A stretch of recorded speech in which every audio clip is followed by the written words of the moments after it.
When the Second Amendment was written, it was written for a single-shot, muzzle-loaded long gun used to fight the British. It wasn't written for an AR-15 or an AK-47 or a multiple-shot clip and a semi-automatic handgun. If the Second Amendment said right to own muskets, I might actually buy his argument.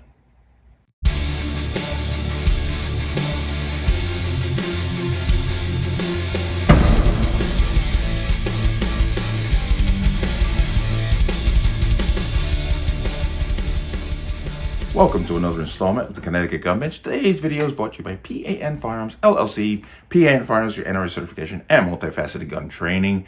You can reach us at 203-300-6343 or use our website at www.panfirearmsllc.com. As always, there'll be a link in the description box below. And let's talk about this. Philadelphia. There was an unfortunate incident. An 18-year-old shot and killed a University of Temple police officer. That's tragic in of itself.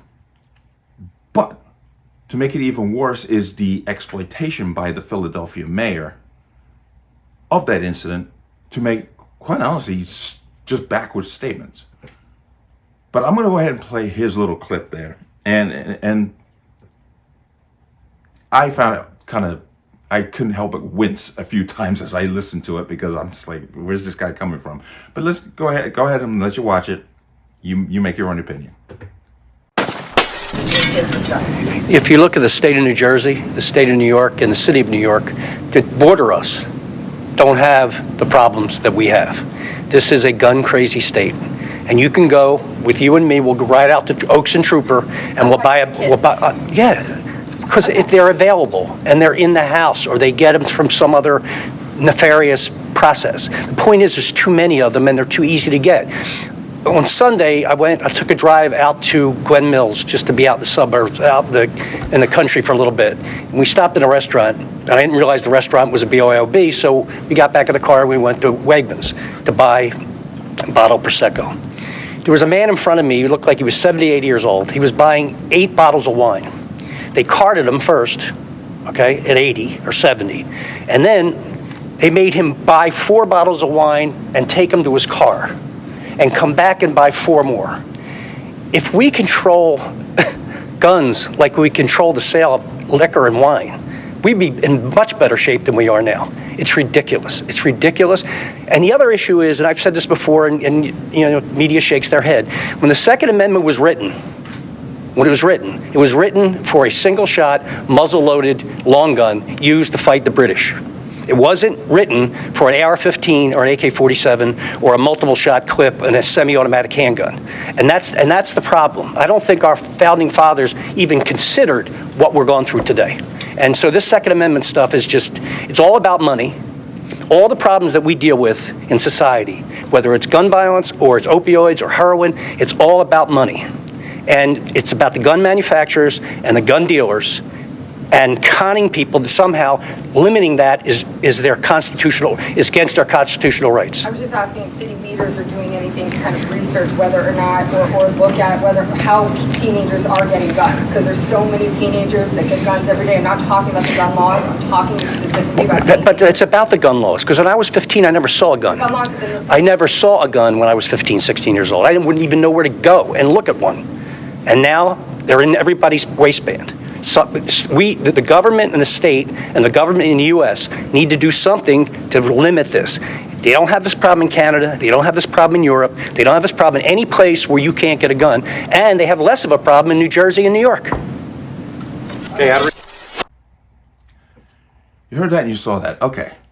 Saying that the Second Amendment does not apply to AR-15s, AK-47s, multiple shot clips. It's like saying the First Amendment doesn't apply to the internet or social media. How could the founding fathers have envisioned the internet in the 1700s, 1791? How could they have known that? But they were forward-thinking people. That's why the Second Amendment says arms. There's a reason for that word. Arms. They knew. Benjamin Franklin, all these great minds, and he's of the opinion that they could not foresee what we're dealing with now. Really? Like massacres did not happen during the 1700s? There are at least 3 known massacres, and I'll put them in the description box, that happened in the 1700s were mass casualties by firearms. So the founding fathers knew exactly what the deal was, that the potential for this kind of loss of life was there. I mean, remember, 1791 is when the Second Amendment was actually completed in the Bill of Rights, and there were massacres prior to that. I mean, just throughout the Indians, the French. Actually, there was a massacre where the French and another group got together and massacred British settlers. I believe the count was somewhere in the 90s. Like I said, I'm going to put these in the description box.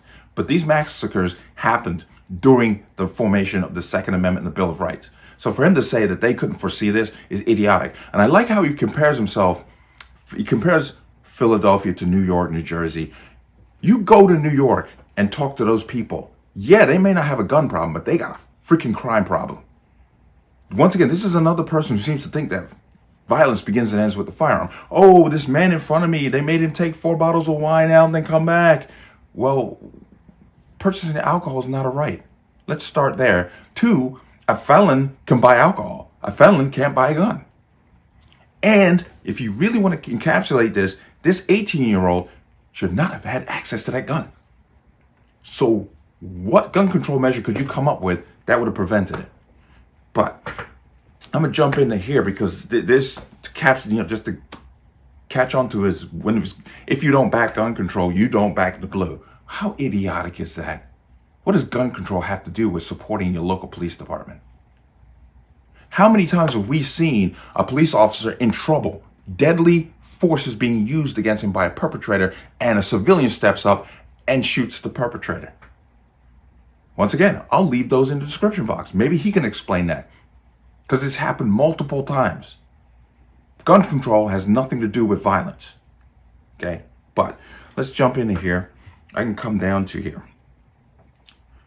And a lot of it's repetitive, so I'm going to try to pass over that because you heard him say it. So there's no reason for me to reiterate it unless I'm going to make a point. But Philadelphia Mayor Jim Kenney pushed what many consider tasteless support for gun control during a press conference regarding the Temple University officer shooting on Tuesday. Kenney, along with other city officials, offered additional details surrounding the murder of Temple University police officer Christopher Fitzgerald, may God bless him, that occurred Saturday night. While Kenney expressed his condolences to Fitzgerald's family, he took the time during the press conference to call out how easy it is to get a gun in his city. So he used that man's death, exploited it, because if he had been stabbed to death, he had nothing to say. Let's be clear about this. If he'd been beaten to death, he'd have nothing to say. I believe it's Philadelphia, a 70-year-old man got beaten to death by a group of teenagers with a traffic cone. Notice he's not talking about that guy.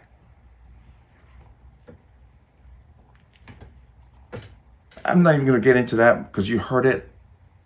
This guy's just using this man's death to push his own agenda. But he added, you can say you back the blue, but if you don't back gun control and gun availability, you don't back the blue. We owe it to them to do everything we can to stop this nonsense and stop this tragedy. Only gun violence, though. Once again, this is the frustrating part with these people. They don't give a damn about you. They don't give a damn about this police officer. He's just using him. He doesn't care. It's something to push his agenda. Gun control would not have stopped this. And deep in his little recesses of his dark little mind, he knows it too. It's not about that. But several Twitter users blasted Kenney for using an officer's death to push for gun control. Quote, while wearing a Ukraine pin, author Michael Malice remarked.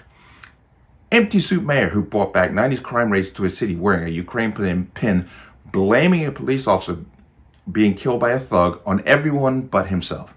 Basically, the perfect image of today's liberal politicians, ex-strategy, senior digital strategist Greg Price wrote. Florida State Board of Education member Ryan Petty tweeted, this sounds of a failed mayor looking to blame Cass for rising crime under his watch. We heard similar noises from officials in Broward after Parkland. Boy, did we ever. pushing gun control by sporting a Ukraine pin as part of a crime-ridden city that has lots of gun control. The state of leftism, Red State writer Banshee commented. Heritage legal fellow Amy Swearer wrote, actually, cops shouldn't be murdered in cold blood. It's perfectly consistent with, and neither should anyone else, which is why peaceable citizens have also have a right to keep and bear arms in their own defense, a right which your gun control would almost certainly infringe. Jim Kenney, telling people how to or who should back the blue is next level arrogance.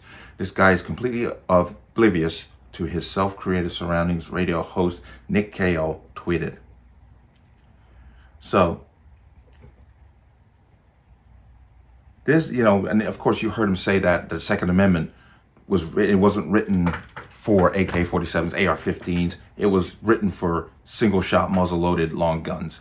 Well, it doesn't say that. It says arms. And I can tell you that these were forward-thinking people.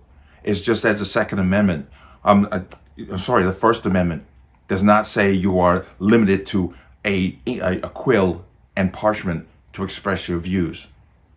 That's why the First Amendment applies to social media and internet.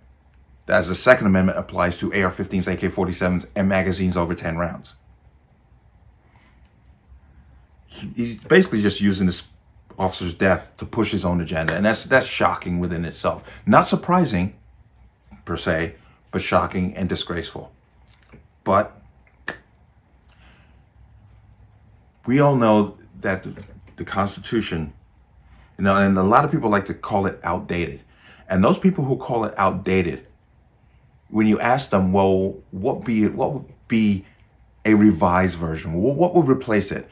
And they're very quiet, because basically it's a document that espouses only their views and their ideals, and not the freedom that we all enjoy.